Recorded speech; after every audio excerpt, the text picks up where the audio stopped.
아낌없이 주는 나무라는 그림책 본 적 있으시죠?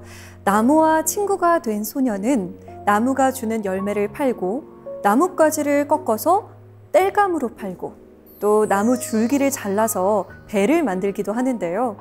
나이가 들어서는 나무 그루터기에 앉아서 휴식을 취하기도 합니다. 계속해서 아낌없이 주는 나무가 짠하기도 하고 그런 소년이 얄밉기도 했는데 지금 보니까 소년이 우리의 모습입니다. 나무를 예찬하긴 하지만 나무에 대해서 잘 알지도 못하고 나무를 아껴주지도 않죠. 감염병의 시대, 우리와 함께 살아가는 나무와 숲의 의미를 짚어볼까 합니다. 나무 인문학 고기용 작가와 함께합니다.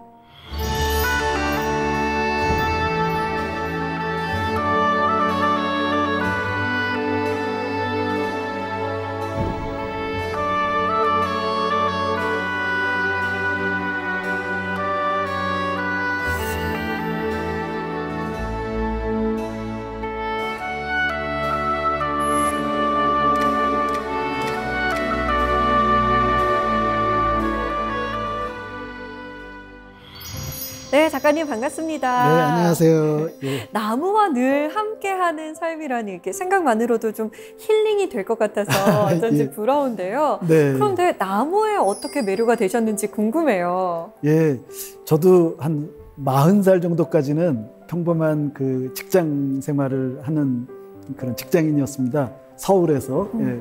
그러다가 이제 40쯤에 회사를 그만두고 이제 뭘 하지? 라고 생각을 하면서 좀 쉬어야 되겠다라고 제가 찾아간 곳이 마침 천리포 수목원이라는 곳이었어요. 예. 거기 나무밖에 없는 데입니다. 예. 그래서 아침 저녁으로 계속 뭐 하루 종일 숲속을 거닐고 뭐 숲속에 주저앉아 있고 이러다가 나무의 신비로움이라고 할까요? 아름다움이라고 할까요? 이런 것들에 매료된 거죠. 예. 나무가 천둥처럼 나에게 찾아왔다 뭐 이렇게 표현하기도 합니다.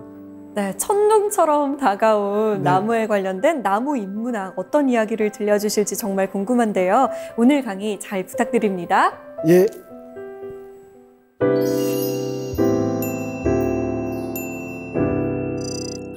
우리가 다들 이 코로나 바이러스라는 것 때문에 나름대로 고생을 하고 있잖아요. 이런 와중에 우리는 지금 이 팬데믹 사태를 해석하는 혹은 분석하는 그런 축이 저는 두 가지 축으로 이루어져야 된다고 보는데, 하나는 의학적인 축이죠, 당연히. 그러니까 의학적으로 지금 당장에 치료제를 만들고 백신을 접종하고 이런 과정들은 의학적인 접근이라고 생각을 하는데, 그거 못지않게 중요한 거는 이 코로나 바이러스 사태에 대한 생태학적인 접근이 굉장히 필요하다고 봅니다. 장기적으로 앞으로 우리가 이 땅 위에서 평안하게 살아가면서 이 코로나 바이러스 못지않은 이런 심각한 사태를 다시 겪지 않으려면 어떻게 해야 되는가, 여기에서 생태학적인 해석이 필요하다고 생각을 하거든요.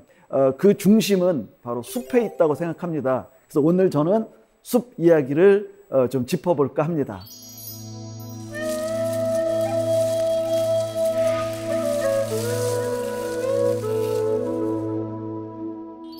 자, 우선 이 어떤 이론적인 얘기를 하나하나 짚어가기 전에 우선 한 숲에 대해서, 우리나라에서 굉장히 아름다운 숲을 하나 소개해드리면서 이야기를 시작할까 합니다. 이 숲은 사람이 지킨 숲이고 숲이 지켜낸 사람들도 있는 이런 어떤 그 상호 의존적이고 상호 복합적인 그런 작용을 하는 그런 숲인데요. 우리나라에서는 가장 오래된 숲입니다. 이 사진을 보시면 나무들마다 노란색 이름표를 다 달았습니다. 하나하나 다 달았죠. 이렇게 노란 명찰들을 다 달고 있다는 얘기는 나무 한 그루 한 그루를 굉장히 세심하게 보호하고 있다는 이야기거든요. 이 숲은 어디냐 하면 제주 평대리 비자나무 숲입니다.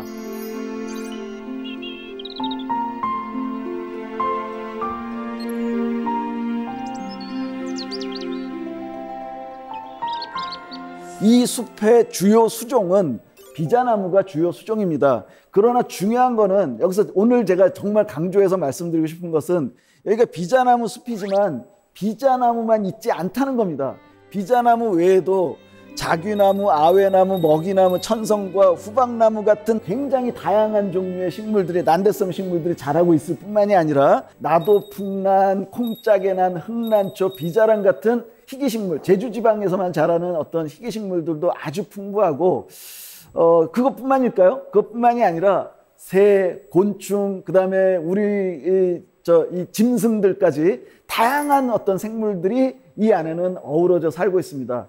뿐만이 아니고 미생물, 미생물이라고 그러면 박테리아를 얘기하죠. 이 박테리아와 같은 미생물도 다양하게 존재합니다. 이런 다양한 생명체들이 서로 적당하게 상호 의존하는 복합적 생태계를 이루면서 아주 편안하게 살아가고 있는, 아마 우리가 가서 보면 참 평화롭다라는 느낌이 먼저 드는 그런 숲인데요. 이게 안정적 식생을 이룬 건강한 숲이라고 제가 단연 이렇게 말씀드릴 수가 있는 그런 아름다운 숲입니다. 이 숲 안에서 가장 오래된 800년 된 비자나무인데, 이걸 사람들은 조상목 혹은 비조목이라고 부르는 그런 나무예요. 자, 이 나무 줄기를 가까이 가서 보시면 이렇습니다.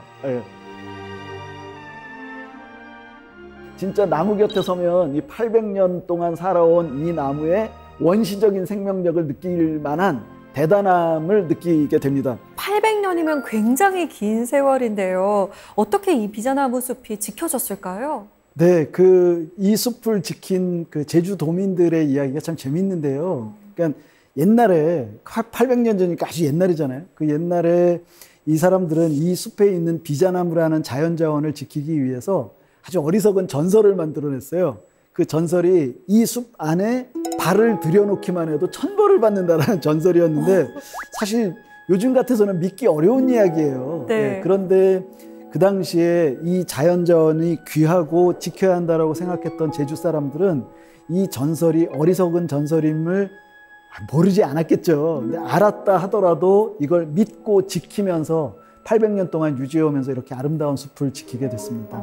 끔찍한 전설인데 참 고마운 전설이네요. 그렇죠. 예.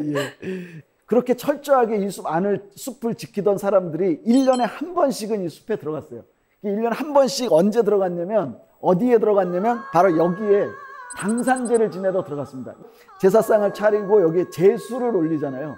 그 제수를 올리는 중에 반드시 올라가야 되는 게 뭐냐면 비자나무의 열매였던 겁니다. 그래서 비자나무의 열매를 올려놓고 제사를 다 지낸 다음에 그 비자 열매를 가지고 나오는 게 아니라 거기서 뿌리는 거예요. 이렇게 저렇게 여기저기 이렇게 뿌려요. 그럼 뿌리는 게 어떻게 되겠어요? 자연적으로 씨앗을 심어주는 것과 같은 효과가 됩니다. 그래서 거기서 걔가 뿌리를 내리면서 저절로 자라는 거예요. 예, 저절로. 한 가지 재미있는, 어쩌면 많은 사람들이 초등학교 시절에 이제 배웠던 숲의 천이 과정에 대해서 좀 간단히 한번 짚어보면서 다음 이야기로 넘어가고 싶은데요. 숲의 천이, 자연의 상태에서, 자연스러운 상태에서 숲은 어떻게 변화하는가, 이 과정을 이제 천이라고 얘기하죠. 예를 들면 숲이 황폐화됐다고 칩시다. 그러니까는 산불이 났다든가 무슨 큰 바람 때문에 뭐 숲이 무너졌다든가 해서 숲이 황폐화가 됐다. 그런 상황에 제일 먼저 이 숲에 들어오는 거는 대부분 우리가 이제 개척자 식물이라고 부르는데, 이 개척자 식물이라고 부르는 식물들은 대개 뿌리가 얕은 식물들이 들어옵니다. 그러니까 뿌리를 깊이 내려야만 생명력이 움틀 수 있는 게 아니라 그냥 간단히 그냥 뿌리만 갖다 박으면 잘 살아갈 수 있는 그런 나무들이 들어와요. 우리나라에서 이 뿌리가 얕은 개척자 식물로서 대표적인 식물은 진달래 종류입니다. 이 진달래가 그 황폐한 그 산에 들어와서 뿌리를 내리는데 진달래라는 생명체가 혼자서 들어왔느냐? 요거 잘 생각해 봐야 됩니다. 그러니까 세상의 모든 생명은 어떻게 살아가는가, 생명이란 무엇인가 하는 보다 좀 원초적인 질문을 해야 될, 그런 생각을 해야 될 필요가 있는데요. 무슨 얘기냐면 생명은 하나의 생명으로 이루어지지 않는다는 거죠. 생명은 기본적으로 다양한 생명체들을 품고 살아간다는 거예요. 이른바 공생이론입니다. 진달래가 혼자 살지 않아요. 진달래 안에는 굉장히 다양한 생명체들이 들어있어요. 그 많은 생명체 중에 하나만 얘기하자면 뿌리혹 박테리아라는 게 있어요. 뿌리혹 박테리아. 그러니까 이 뿌리혹 박테리아라는 게 이름이 뿌리혹 박테리아니까 뿌리에 살겠죠? 예, 뿌리에 살아요. 뿌리에 사는 박테리아라는 박테리아 미생물입니다.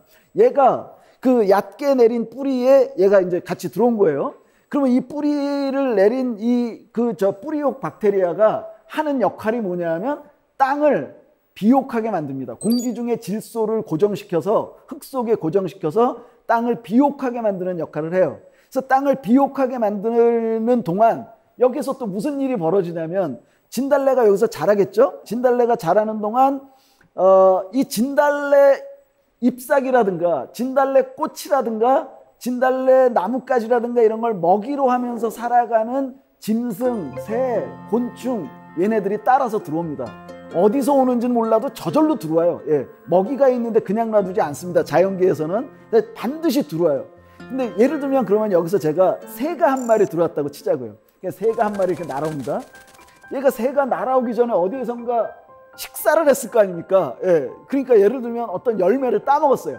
열매를 따먹으면 그 안에, 그 열매 안에 씨앗이 들어있죠. 씨앗이 뱃속에 들어있는 거예요. 새의 뱃속에. 새의 뱃속에 씨앗을 품고 얘가 날아옵니다.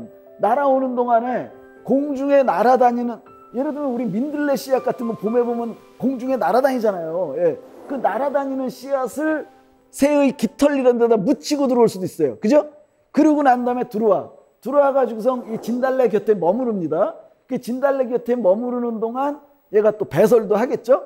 배설을 하면 자기 뱃속에 들어있던 씨앗이 떨어지고, 그럼 씨앗이 떨어져서 또 하나의 어떤 나무를 키우는데 그건 진달래가 아닐 거예요. 그죠? 예, 진달래가 아닌 다른 나무를 키울 겁니다. 그리고 여기 몸에 붙었던 씨앗도 마찬가지로 새로운 식물을 키우고, 그러니까 여기 비자나무 숲이 이제 이해가 되는 거예요. 비자나무를 처음에 저 800년 된 비자나무를 심어놓고 그걸 애지중지 키우는 동안 다양한 어떤 식물들이라든가 미생물이라든가 이런 것들이 들어오면서 서로 아주 안정적인 먹이사슬을 이루면서 다양한 식생들이 이 안에서 공존하게 됐다. 예, 이런 거죠.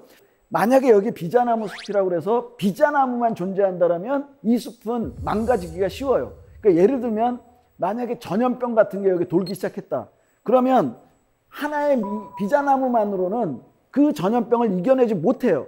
그런데 만약에 주변에 다른 나무들이 있다면 서로가 서로에게 약이 되고 치유가 되면서, 그러면서 이 숲에 이제 멸망하는 거를, 멸종하는 거를 막아주는 자가치유 능력이 저절로 생겨난다는 거죠. 이 숲이 그런 대표적인 숲이에요. 예. 자, 그러면 여기서 조금만 더 말씀드릴까요? 자, 진달래가 다양한 새들을 불러들이고 곤충을 불러들이면서 땅을 비옥하게 만들었어요, 지금. 그러면 그 다음에 누가 들어오냐면, 제가 숲의 천이 과정을 말씀드린다고 그랬잖아요. 그 다음에 누가 들어오냐면 소나무와 같은 침엽수 종류들이 들어옵니다. 그러니까 소나무와 같은 침엽수 종류들이 들어오고, 그 다음엔 이제 누가 들어오냐면, 이제 소나무가 막 자라겠죠. 그 다음에 누가 들어오냐면 화렵수 종류가 들어오는데, 여기서 재밌는 말씀을 좀 드릴게요. 그러니까 침엽수, 즉 우리나라의 경우는 소나무가 들어와요. 근데 소나무가 들어와서 막 자라는데 소나무 입장에서 볼 때 살아가는 게 굉장히 불안해요. 이 소나무는. 왜 불안하냐면 이 나무들은 자기가 살아가는 데 필요한 영양분을 스스로 만들죠. 광합성을 해서 만듭니다. 근데 광합성을 어디서 하죠? 잎사귀에서 해요. 잎사귀에서. 근데 잎사귀가, 소나무는 아시다시피 가느다래요. 예. 그러니까 이 잎사귀가 가느다라서 햇살을 많이 받아야 그걸로 광합성을 하는데 햇살을 받아서 품는 양이 너무 조금인 거예요. 심지어는 소나무는 어떤 일까지 벌이냐면 나무 뿌리에서 독을 뿜어요. 독을. 예. 그러니까 내 주변에 어떤 식물도 자라지 못하게 하려고 독을 뿜어내는 거예요. 독을 뿜어낸다는 얘기는 이 독은 사람에게는 독은 아니에요. 사람에게는 독은 아니고 다른 식물들에게는 독이어서, 사실 우리가 산을 이렇게 등산을 하거나 이러다가 산길에서 보시면 소나무가 있으면 소나무 주변에는 다른 나무가 못 자랍니다. 예. 그게 소나무가 그걸 막는 거예요. 근데 아마 지금 제 말씀을 듣는 여기 시청자 여러분들이나 이런 분들도 제 이야기 듣다가, 아닌데 내가 어제 산에 갔다 오는데 소나무 옆에서 무슨 나무가 자랐는데, 이런 얘기 하시는 분들이 있을 겁니다. 예.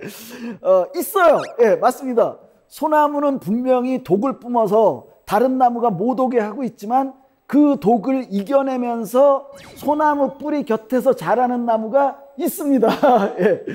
그게 뭐냐면 우리나라 기후를 중심으로 얘기하면 신갈나무가 대표적이에요.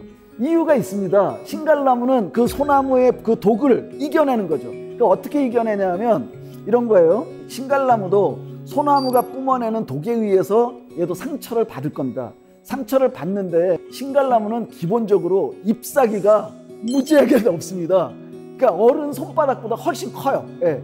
잎사귀가 넓으니까 어쩌겠어요.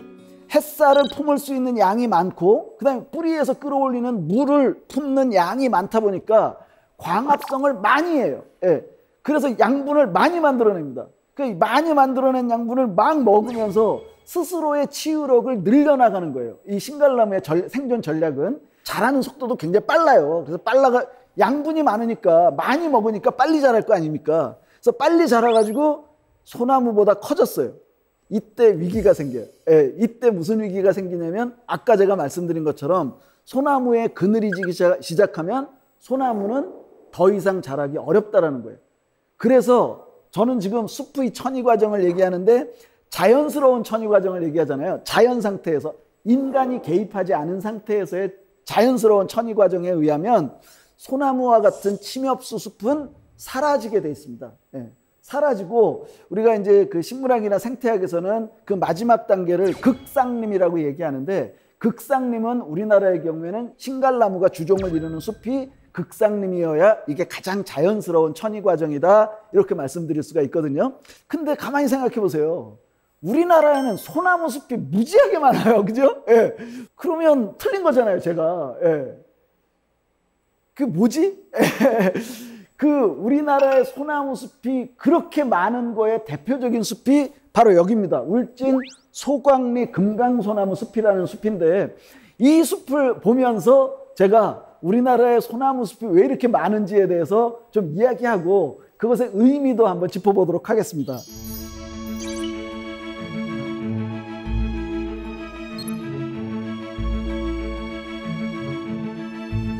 금강소나무는 우리가 흔히 알고 있는 소나무와 다르게 저렇게 쭉쭉 뻗는다라는 게 아름다운 그런 이제 숲인데요. 예. 저쪽 뒤쪽으로는 소나무가 있지만 앞쪽은 소나무가 아니에요. 앞쪽은 대부분 이 화렵수 종류들이 이렇게 자라고 있습니다. 예.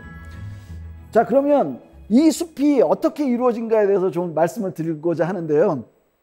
분명히 제가 말씀드렸듯이 소나무는 신갈나무에 의해서 점령당해야 맞아요. 그런데 이 숲은 어떻게 된 거냐면 우리나라에서는 소나무를 고려시대 때부터 소나무 숲을 국가 정책으로 지킵니다. 그러니까 고려시대 때 지킨 건 뭐냐면 배를 만들기 위한 재료를 쓰려고 배를 만드는 재료로 쓰자 해서 고려시대 때부터 지켜요. 그러다가 조선시대로 넘어옵니다. 조선시대로 넘어오면 처음으로 이제 세종대왕이 딱 이제 등장을 합니다. 세종대왕이 법을 만들어요. 법을. 송목, 금벌, 집법이라는 걸 만듭니다. 송목, 소나무예요. 소나무. 소나무 송자에 나무 목자 소나무. 금벌, 금지한다. 뭘 금지하냐? 벌목을 금지한다. 금벌. 집법, 집법은 그 갈지자에다가 법 쓰는 거예요. 그러니까 소나무 벌목을 금지하는 법을 세종이 제정을 합니다. 세종이 제정한 법안에 보면 소나무를 벨 경우에 소나무를 보호하는 숲에서 소나무를 벨 경우에는 장 80도를 친다라고 나와 있습니다. 장 80도. 그러니까 곤장 80대를 치는 거예요. 옛사람, 저야 그런 걸 제가 직접 겪은 일은 아니지만, 옛날 사람들의 기록이나, 이제 옛사람들의 이야기에 들어보면 장 80도를 맞고 살아남는 사람은 없답니다. 예. 그게 아파서 죽는 게 아니라 장 80도를 맞으면 여기 엉덩이가 다 곪고 이렇게 되는 거예요. 그래서 그걸 치료할 수 있는 수단이 없어서 결국은 죽고 만다는 건데, 세종대왕이 굉장히 무서운 임금이에요. 예. 그러니까 소나무 한 그루를 베었다 그래서 죽이는 거죠. 예. 장 80도를 쳐서 죽일 정도로 엄하게 법을 정합니다. 그 엄한 법을 정하는 이 소나무를 그토록 보존해야 했던 이유 중에 가장 중요한 거는 뭐였냐면, 지금 제 이야기를 들으시는 시청자분들은 궁궐 건축재로 쓴 거 아니냐 이렇게 먼저 이야기하실 수 있는데, 시작은 건축재는 아니었어요. 그러니까 이 기둥을 쓰려고 한 건 아니었고요. 시작은 뭐였냐면 관곽재였습니다. 그냥 관짝을 짜려고. 예. 그러니까 왕실에, 조선 왕실 이 왕손들이 돌아가시면 소나무 관짝을 잘 만들어서 그 관짝에 들어가시려고 관짝의 재료로, 그걸 관곽재라고 얘기한단 말이죠. 관곽재로 쓰기 위해서 소나무를 보존하기 시작합니다. 그게 시작이에요. 그렇게 해서 이제 소나무를 보존을 하는 거예요. 세종 때서부터. 그러다가 이게 보다 구체적이고 본격적으로 소나무 보존이 강화된 게 언제냐면 숙종 연간에 좀 강화가 됩니다. 숙종 때. 그러니까 조선 숙종 때에 숙종은 이게 좀 깊어져요. 그러니까 예를 들면 장 80도가 장 100도로 늘어나고, 그 다음에 심지어는 뭐냐면 그 소나무가 있는 숲을 관리하는 산지기까지도 장 100도와 유배를 떠나게 할 정도로 이 법은 점점 강해집니다. 그러니까 아주 강력해지는 거죠. 그 와중에 숙종은 뭘 했냐면요, 우리나라 곳곳에 숲을 지정을 해요. 숲을 지정을 해서 황장봉산이라는 걸 지정합니다. 황장봉산. 그러니까 황장봉산이라는 것을 우리나라에 280여 곳을 지정을 해요. 280여 곳. 그 황장봉산에 예를 들면 이게 뭐냐면 황장봉표인데요. 황장봉 이렇게 써 있습니다. 황장봉이라는 이걸, 그리고 이제 계지, 그래서 황장봉산의 경계다 이거예요. 이 안쪽에 있는 소나무는 절대로 못 건드리는 겁니다. 절대로. 예. 자, 그런데 이제 이렇게 이제 숲을 이제 황장봉산으로 지정을 했어요. 지정을 해놓고 이 조정에서 이 숲을 지키기 위해서 어떤 식으로 운영을 했냐면, 소나무를 베어가면 장 100도 막 이렇게 맞아야 되잖아요. 그냥 사람들이 소나무를 베어갈 수 없는데, 근데 그 당시에는 다들 장작을 떼면서 먹고 살았거든요. 밥을 지으려면 장작을 떼와야 됐어요. 나무를 해와가지고 떼와야 됐거든요. 조정에서는 어떻게 했냐면, 소나무를 베어가고 싶은 사람은 소나무는 절대 베면 안 되고 소나무 대신에 참나무 종류를 베어가라, 이렇게 지시를 합니다. 그러니까 참나무 종류가 뭐겠어요? 참나무 종류가 제가 앞에 신갈나무 먼저 말씀드렸죠. 그러니까 신갈나무 외에도 참나무 종류는 뭐 떡갈나무, 뭐 굴참나무, 졸참나무, 갈참나무 이렇게 해서 상수리나무까지 이런 게 다 이제 참나무 종류인데, 그 중에 이제 이 산 속에서 이 널리 자라는 게 신갈나무란 말입니다. 소나무의 독을 이겨내면서까지 자라는 게 신갈나무인데, 사람들에게 그랬어요. 소나무는 손도 대지 말고 참나무 종류를 베어가라. 그걸로 니들 뗄까 마라 그랬어요. 그러니까 이제 제가 무슨 결론이 어떻게 나올지 짐작이 가시나요? 만약에 자연 상태로 놔뒀다라면 신갈나무가 소나무랑 싸우지도 않고 저절로 자라면서 신갈나무가 이 산을 점령해야 맞잖아요. 근데 조정에서 신갈나무는 베어가고 소나무는 베어가지 마라 이런 거잖아요. 그러니까 신갈나무는 이 땅에서 거의 다 사라졌고요. 사라졌다기보다는 거의 다 베어내서 쓴 거죠. 소나무 뿌리에서 신갈나무가 이만큼 자라면 사람들은 반가웠을 거예요. 아, 저거 베어다가 뗄감해야 되겠다. 왜냐면 나라에서 허락했어요. 그거 베는 거는. 그렇게 해서 베어다가 이제 썼다, 이런 얘기입니다. 그래서 이 울진 금강 소나무 숲을 비롯해서 우리나라의 이 소나무 숲은 자연 상태에서 이루어진 숲이 아니라 국가적으로 지키면서 이루어진 숲이다, 이렇게 말씀드릴 수 있는데요. 제가 앞에 조선 숙종년간에 이 황장봉산을 지정했다고 했어요. 그러니까 숙종년간이면 언제냐면 지금부터 약 500년 전입니다. 그러니까 이 숲은, 이 울진 금강소나무 숲 여기는 약 500년 정도 된 숲이라고 보면 맞습니다. 자, 오늘 제가 비자나무 숲하고 금강소나무 숲 두 개를 집중적으로 좀 보여드렸는데요.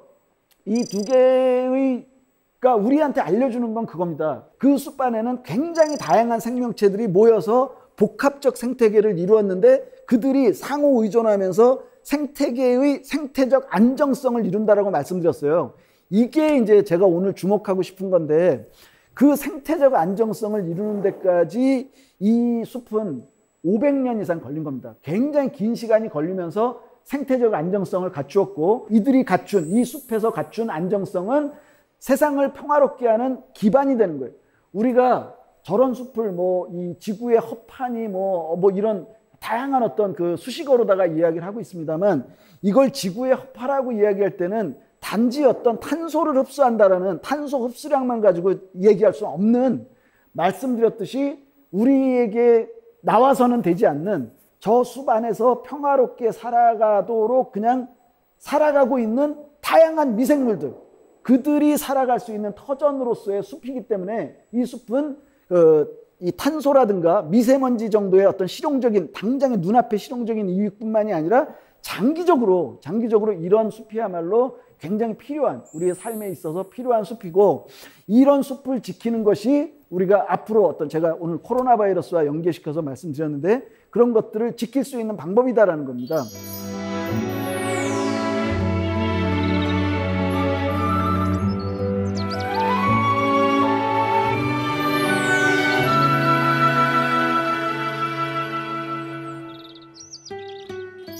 거꾸로 이 숲이 파괴된다고 한번 생각해 보자고요. 800년 된 숲, 500년 된 숲이 파괴돼요.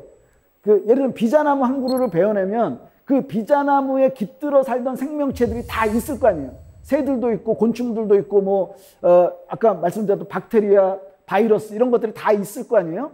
얘네들은 어디로 가겠습니까? 세상의 모든 생명체들은 스스로 자기 생명을 포기하는 법이 없습니다. 끝끝내 살려고 애를 써요. 그냥 자기 서식지가 사라지면 새로운 서식지를 찾아서 옮겨가는 게 모든 생명의 본능이에요. 예. 그러니까 박테리아라든가 바이러스는 어떠겠어요? 숙주의 몸에 들어가서 살아야 되거든요. 근데 자기의 숙주가, 예를 들면 여기에 이 숲 안에 살던 곤충이나 새의 몸에 깃들어 그걸 숙주로 하고 살던 미생물들이 그 숙주가 죽었거나 그 숙주가 살아서 먹고 사는 게 힘들어하고 그런다. 그러면 어떻게 하겠어요? 다른 숙주로 옮겨가겠죠.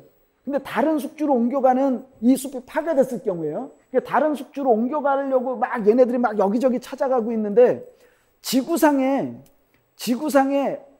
눈만 돌리면 있는 생명체가 있어요. 눈만 돌리면 나타나는 아주 놀라울 정도의 번식량이 많은 그런 생명체가 있습니다. 25만 년밖에 안 됐는데도 전 지구를 덮고 있는 생명체 중에 호모 사피엔스라는 생명체가 있습니다. 예.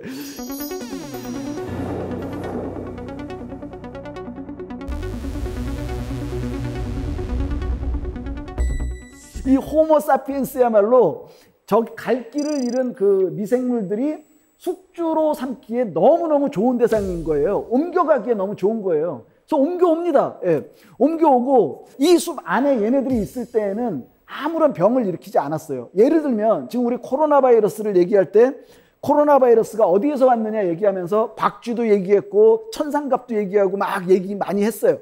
했지만 사실은 정확하게 밝혀지진 않았죠. 아직 좀 더 연구가 필요하겠죠. 근데 분명히 박쥐나 천상갑 얘네들이 중간 매개자인 거는 맞습니다. 그러니까 숲에서 나온 거예요, 얘네들이. 자, 그러면 박쥐의 몸속에 코로나 바이러스를 비롯한 어떤 미생물들이 들어 있었던 거예요. 눈에 보이지 않는 미생물이. 근데 박쥐에게는 질병을 일으키지 않고 평온하게 살아가고 있어요. 달리 이야기하면 이 숲 안에는 그 다양한 생명체들이, 이 숲이든 이 800년 된 오래된 숲이나 이런 데서는 이 다양한 생명체들이 서로 갈등을 일으키지 않고 안정적인 생태계를, 안정적인 상황을 만들면서 살아가고 있다는 얘기입니다. 이 안정성이 깨지면 얘네들은 밖으로 나올 수밖에 없어요. 근데 나왔는데 나와가지고 어디로 갔냐면 사람의 몸으로 들어왔어요. 사람을 숙주로 삼았단 말입니다. 사람을 숙주로 삼았을 때 사람은 한 번도 겪어보지 않은 바이러스라든가 한 번도 겪어보지 않은 미생물일 가능성이 매우 높아요. 예. 이미 박쥐나 천상갑은 수천 년 동안 겪어온 거지만 사람은 처음일 수 있다는 거죠. 그 처음 겪는 바이러스가 혹은 처음 겪는 박테리아가 사람의 몸에 들어온다. 그러면 그때 난리가 나는 거예요. 예. 또 하나의 팬데믹이 나올 수밖에 없다는 얘기죠.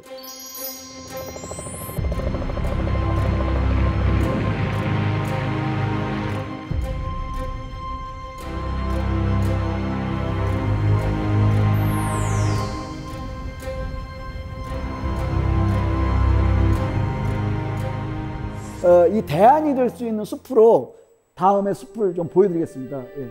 자, 여기입니다. 예. 저 숲을 보여드린다고 했는데 분명히 숲처럼 보이긴 하는데 자세히 보면 뭔가 이상할 겁니다. 예. 좀 더 보여드릴게요. 예.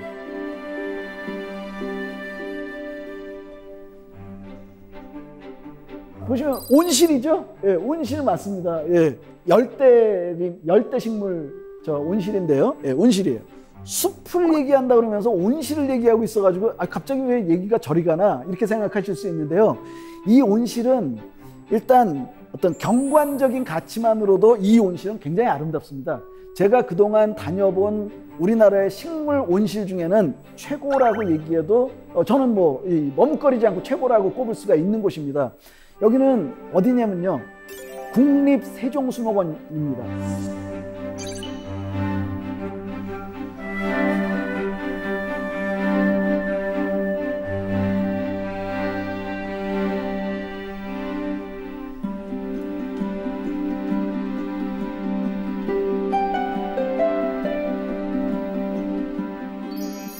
물론 여기는 20만 평이나 되는 어마어마하게 넓은 땅이에요. 더군다나 20만 평이라는 땅이 언덕도 없이 평지 20만 평입니다. 그러니까 우리나라에 그런 곳을 보기가 힘들어요. 평지 20만 평을 보기가 어려운데 그 넓은 20만 평에다가 이제 그 식물을 심어가고 있는 거죠. 그 20만 평에 있는 이 식물원을 완성시켜 주는 거는 인류 조경사의 조경 기술이 아닙니다. 식물원을 완성시켜 주는 것은 시간이에요. 시간만이 완성시켜 주는 거예요. 이 국립세종수목원이라는 것은 작년에 개장했는데 그보다 먼저 개장한 국립수목원이 하나 더 있습니다. 경상북도 봉화에 국립백두대간 수목원이라는 수목원이 있었고 그거의 두 번째 작업으로 국립세종수목원이 개장을 한 거예요. 그리고 아마 얼마 뒤에는 새만금의 새로운 수목원이 조성이 될 텐데 그런 계획으로 지금 국립수목원들을 만들어가고 있습니다.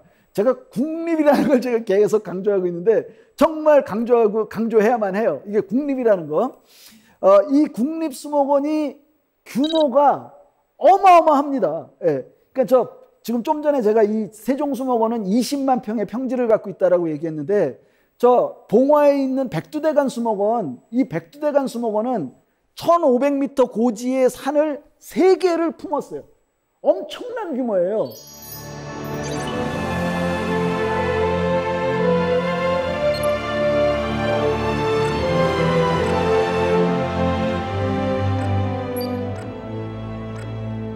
게다가 국립백두대간 수목원에는 시드 볼트라는 게 있어요. 종자 보관소라는 게 있어요. 이 종자 보관소는 세계에 2개밖에 없는 겁니다. 노르웨이에 하나 있고 우리나라에 하나 있는 건데요.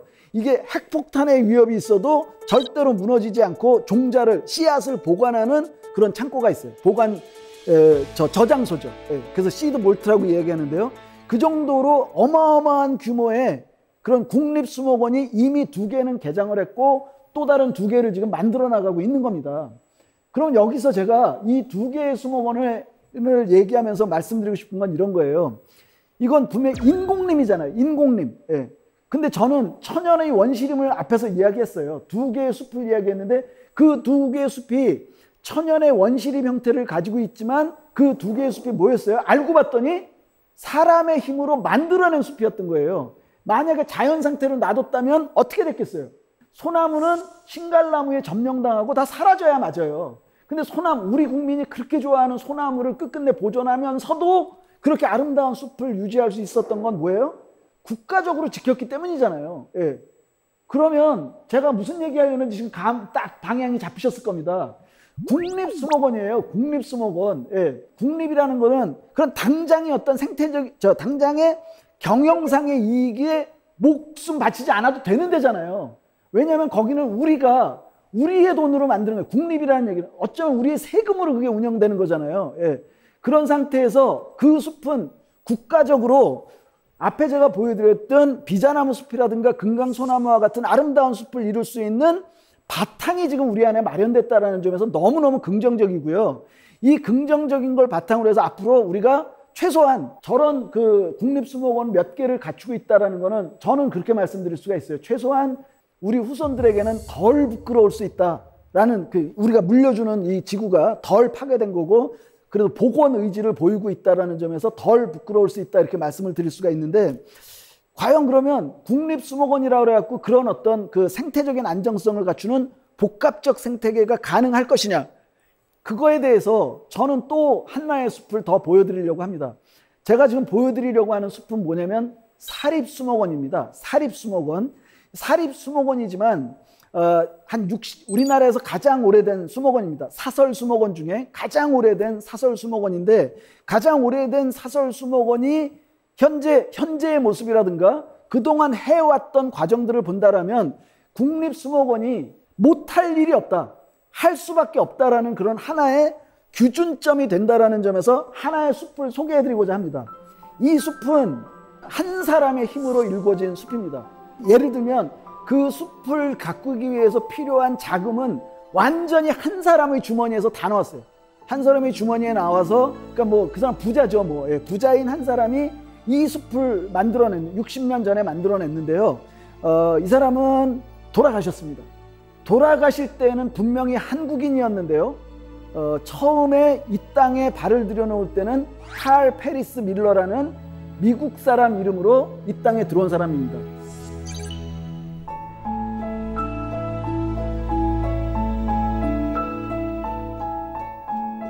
미군에 참전했던 그 군인이었어요.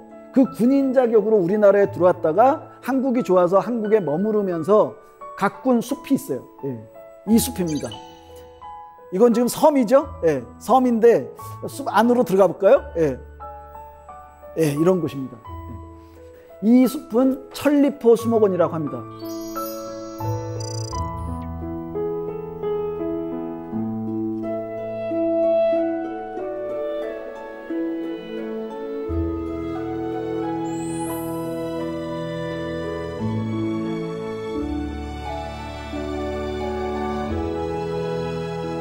이 숲을 1960년대에 시작해서 2000년 즈음에는 국제수목학회에서 세계에서 12번째로 세상에서 가장 아름다운 수목원이라는 인증을 받은 그런 숲이에요.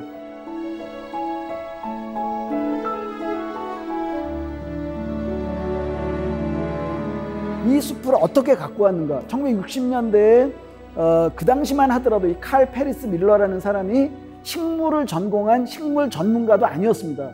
식물 전문가도 아닌 사람이 처음에는 그야말로 취미생활 삼아 여기에 땅 5,000평을 구해놓고 거기다 취미생활 삼아 나무를 심기 시작했어요. 자기 집을 한 채 지어놓고 집 앞에 나무를 심기 시작했는데 그 나무들이 자라다 보니까 숲을 이루겠다라는 꿈을 가지기 시작하면서 정말 열정적으로 자기의 모든 재산을 다 쏟아 붓습니다. 쏟아 부어서 여기에 나무를 심고 가꾸기 시작하는데 사실 옛날 자료 사진을 보면 여기 그 칼 페리스 밀러라는 사람이 여기에 나무를 심기 전의 상황은 완전 황폐한 땅이에요. 완전히 황폐한 땅인데 그 땅에 나무를 한 그루를 심기 시작한 겁니다. 그래서 지금 불과 40년 만에 세상에서 가장 아름다운 수목원이라는 그 인증을 받게 되고, 그는 그 칼 페리스 밀러라는 사람은 여기에 숲에 나무를 심으면서 아예 자기 고국으로 돌아가지 않고 한국인으로 귀화를 합니다. 그래서 민병갈이라는 이름으로 귀화를 해서 계속 살다가 2002년 4월에 돌아가셨어요. 그리고 이제는 이 수목원을 이제 2002년에 돌아가시면서 유언장을 미리 작성을 하셨는데, 유언장 안에는 뭐라 그랬냐면, 내가 평생을 가꾸어서 지켜온 이 아름다운 숲을 나의 제2의 조국인 대한민국에 아무 조건 없이 그대로 바친다. 그 뒤로는 이제 산림청 소속이 되면서 이 숲을 이제 지키고 있는 상태예요. 그런데 여기가 세상에서 가장 아름다운 수목원이 된 이유가 뭐냐를 좀 말씀드리고 싶은 겁니다. 그건 이 숲이 인공적으로 막 아름답게, 여기 가면 이런 꽃이 쫙 모여있고 저런 꽃이 모여있고 인공적으로 아름다운 숲이어서가 아닙니다. 그러니까 이 숲이 세상에서 가장 아름다운 숲이 된 거는 사람이 나무를 심고 가꾼 숲이기는 하지만 가장 자연스러운 모습을 가졌다라는 점이 특이한 거예요. 가장 자연스러운. 그 얘기는 뭐겠어요? 가장 자연스럽다라는 거는 어쩌면 그냥 그분이 살아계실 동안에 계속 하신 말씀이 뭐냐면, 나무가 주인이 되는 수목원이었으면 좋겠다. 사람이 즐기는 그런 수목원이 아니라 나무가 가장 나무답게 가장 편안하게 살 수 있는, 사람이 아니라 나무가 편안하게 살 수 있는 나무가 주인이 되는 수목원을 만들자라는 게 그분의 뜻이었고, 지금 이 천리포 수목원의 어떤 모토도 그걸 가지고 이제 이어나가고 있는 상태거든요. 1970년대 초반에 이걸 정식으로 수목원이라는 이름으로 등록을 해요. 그게 우리나라의 사설 수목원 중엔 최초입니다. 1970년대에 처음으로 등록을 하는데, 이 수목원을 만들어가는 데에 필요한 3가지 원칙을 정했습니다. 3가지 원칙. 그 3가지 원칙이, 첫 번째는 뭐냐면 화학 농약을 쓰지 않는다. 농약을 쓰지 않는다. 그 다음 두 번째는 뭐냐면 화학 비료를 쓰지 않는다. 세 번째는 뭐냐면 가지치기를 하지 않는다. 이 세 가지 정신은 정말 고귀한 정신이라고 생각합니다. 이 사람이 농약을 치지 않겠다라는 건 그거였어요. 이분이 정말 이분 살아생전에 이제 제가 이제 살아생전에 듣기도 하고 뭐 그 얘기인데 이분이 어떤 방식이냐면요. 이른 아침에 천리포 수목원 숲을 산책할 때는 정말 골치 아픈 게 뭐냐면 거미줄이 엄청 많습니다. 그러니까 농약을 안 치니까 거미들의 천국이에요. 천국. 엄청 많아요. 그리고 나뭇가지 사이에 다 거미줄이 있는데 이른 아침에 거기를 지나가려면 얼굴에 다 걸립니다. 예. 그런데 이 양반은 어떤 식이었냐면요. 이른 아침에 이렇게 산책을 하러 딱 가면 거미줄이 있나 없나 막 살피면서 가요. 그 거미줄을 살피면서 가는 이유가 뭐냐면 거미가 밤새 노동을 해서 지은 집을 무너뜨리기 싫어서. 그게 정말 거미를 비롯한 아주 미미한 벌레까지도 사랑했던 자연 자체를 굉장히 사랑했던 사람이에요. 그러다 보니까 농약을 친다라면 몇몇 식물은 살릴 수 있지만 더 많은 식물이나 더 많은 미생물과 또 다른 생명체들은 죽일 수 있다는 생각을 늘 한 거예요. 그래서 농약은 뿌리지 말자. 사설수목원이 이러고 있을진데 심지어 국립수목원이라면 여기에 저는 희망이 있다고 생각하는 겁니다. 그러니까 사설수목원 중에 이렇게 해본 데가 하나도 없다 그러면 이게 긴가민가 할 텐데 그게 아니라 충분히 해온 곳이 있고 전 세계적으로 인정을 받았어요. 불과 40년 만에 세상에서 가장 아름다운 수목원이라고 인증을 받았습니다. 예. 그런 우리의 경험을 바탕으로 해서 본다면 지금 어마어마하게 넓은 땅에다 지어가고 있는 국립수목원들, 지금 국립봉화, 경상북도 봉화, 세종시, 그다음에 새만금 이런 데에 만들어지고 있는 이런 수목원들의 미래는 우리의 어떤 이 지구상의 어떤 자연과 생태를 평화롭게 만들 것이라는 것에 대한 낙관을 가능하게 하는 기반이 된다. 이런 말씀을 드리고 싶습니다.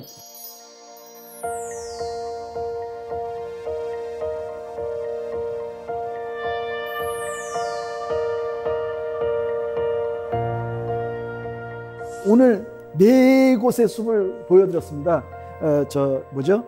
제주 평대리 비자나무 숲, 울진 소광리 금강소나무 숲, 그 다음에 국립수목원, 그 다음에 사설수목원 이렇게 4개를 보여드렸으나 이 4개는 사실은 하나예요. 그 하나가 뭐냐면 사람이 지킨 숲이라는 겁니다.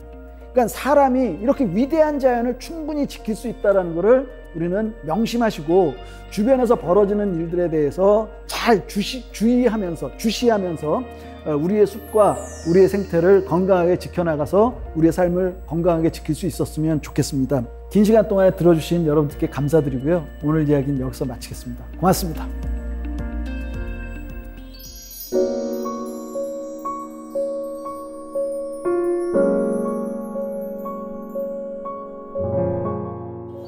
네, 강연 잘 들었습니다. 네. 정말 사람을 살리는 숲이라는 생각이 들어요. 네. 우리에게 아낌없이 내어주는 나무인데 사실 기후변화로 인해서 나무도 정말 많은 상처를 받고 있잖아요. 그러게요. 우리가 너무 나무에게 무심했던 건 아닌가라는 생각이 듭니다. 네. 오늘 사사계 공동체 여러분께서 질문을 미리 보내주셨는데요. 함께 볼까요? 도금홍님의 질문입니다. 교수님께서 인생의 마지막에 나무 한 그루를 심어야 한다면 어떤 나무를 선택하실지 궁금합니다. 그 이유는 무엇일까요? 어떤 나무일지 굉장히 궁금한데요. 예, 저는 나무를 다 좋아하니까 네. 눈앞에 보이는 나무라면 다 심고 싶지만 그 중에 딱 한 가지 종류만 골라라 그런다라면 저는 머뭇거리지 않고 감나무를 고르겠습니다. 예. 왜요? 네. 감을 좋아하시나요? 아니요, 감을 좋아하기도 하고요. 네. 감을 좋아하기도 하지만 감나무는 제가 어릴 때 저희 그 외가라든가 그런 시골집에 가면 감나무 없는 집은 없어요. 감나무는 집집마다 다 뒷란에 다 키우거든요. 근데 이게 집집마다 다 있어서 그런지 네. 나무가 나무가 있을 때는 나무가 있어서 참 좋다 이런 걸 잘 못 느껴요. 그런데 이 나무가 예를 들면 태풍을 맞아서 쓰러졌다거나 네. 병들어서 죽었다거나 이런 일이 생기고 나면 그때의 허전함은 이루 헤아릴 수가 없을 정도로 깊거든요. 그래서 그걸 저는 흔히 뒤늦은 존재감이라고 얘기하는데요. 네. 예. 그러니까 지금 당장은 존재감이 뛰어나서 여기저기 이렇게 뭐 막 알려지고 뭐 유명해지고 이러지 않는다 하더라도 네. 나중에라도 정말 의미 있는 한 존재가 있었다라고 생각할 수 있는 게 감나무이고, 저도 할 수만 있다라면 그런 뒤늦은 존재감을 남기는 사람이 되고 싶다는 생각에서 그래서 감나무를 심고 싶다는 생각을 합니다. 자, 다음 질문 보겠습니다. 이수진님의 질문입니다.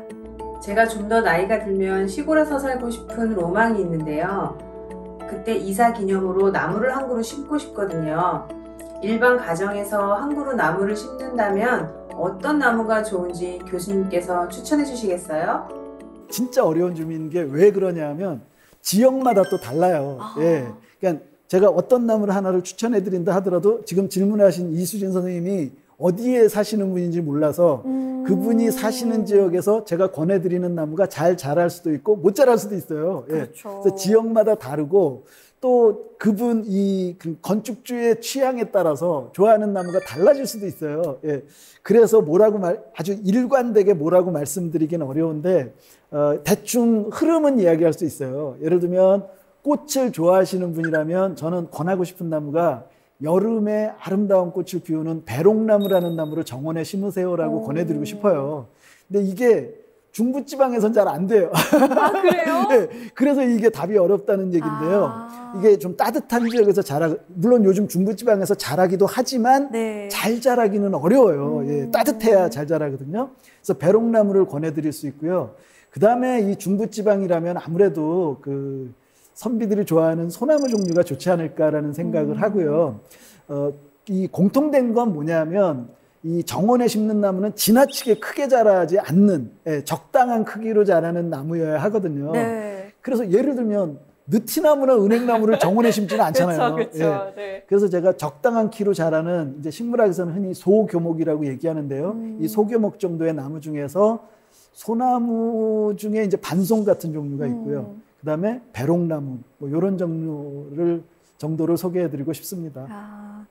네, 오늘 강연 들으면서 나무가 없는 곳은 없는데 참 우리는 나무를 홀대하고 있었다라는 생각이 듭니다. 오늘 길을 걷다가 나무 한 그루 분명히 발견하실 텐데 그때 30초만 시간을 내어서 애정 어린 눈빛으로 바라봐 주시면 좋을 것 같습니다.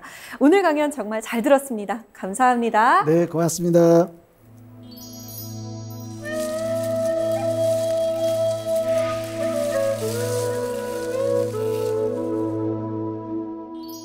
삼림욕을 하게 되면 나무들이 뿜어내는 피톤치드 때문에 몸에 산소가 풍부하게 공급이 되고 혈액순환에도 좋다라는 얘기 들어본 적 있으실 겁니다. 그런데 그 피톤치드는 나무들이 외부 박테리아 공격에서 자신을 지켜내기 위해 만들어내는 독성 물질이라고 해요.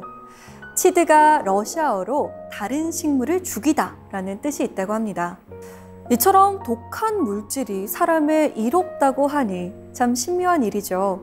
더구나 상처가 많은 나무일수록 피톤치드를 더 많이 뿜어낸다고 해요. 사람도 나무처럼 아무리 상처가 많더라도 결국은 그 상처가 세상을 이롭게 만드는 원동력이 되었으면 좋겠다라는 생각을 해봅니다. 사색의 공동체 스미다. 저희는 다음 시간에 찾아오겠습니다. 고맙습니다. Tree very pretty and the lemon flower is sweet, but the fruit of the poor lemon is impossible to eat. Lemon tree very pretty and the lemon flower is sweet, but the fruit of the poor lemon is impossible to eat.